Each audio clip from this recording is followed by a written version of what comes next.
Today we're going to be talking about boiled puddings and pudding bags. Thanks for joining us today on Exploring the 18th Century with James Townsend & Son.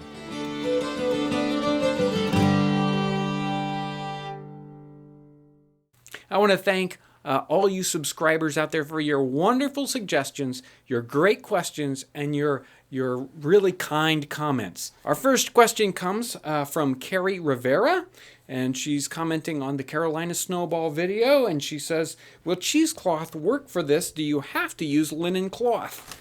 Well, cheesecloth will not work for boiled puddings very well at all. It's so loosely woven that the parts of it will fall out. So you really need something that's got a lot more strength and a lot more tightly woven. We use both the Osnaburg fabric that we sell and the natural linen fabric.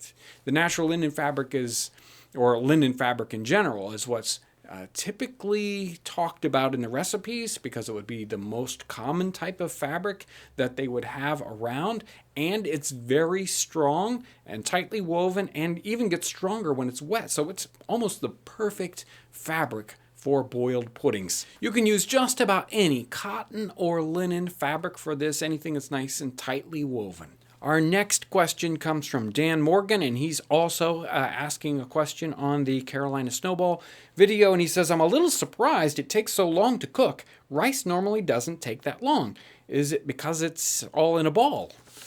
Well, boiled puddings did take a while, especially ones that were in a pudding cloth and are a bigger size.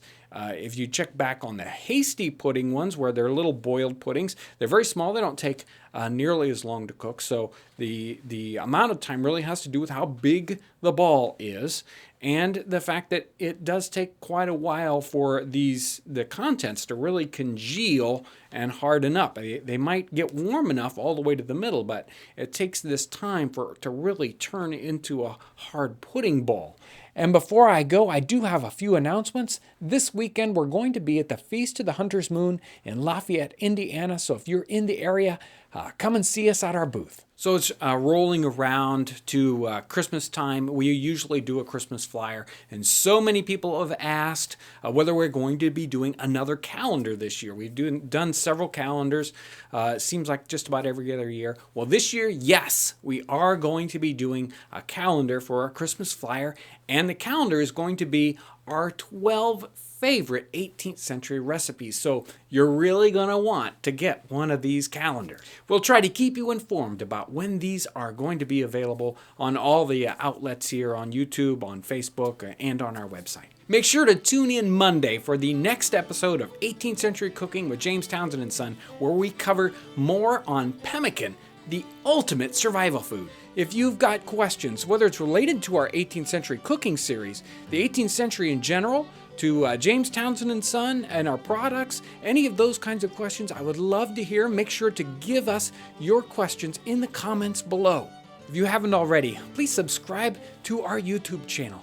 Also, you can see our website and request a print catalog. I want to thank you for joining us today as we explore the 18th century.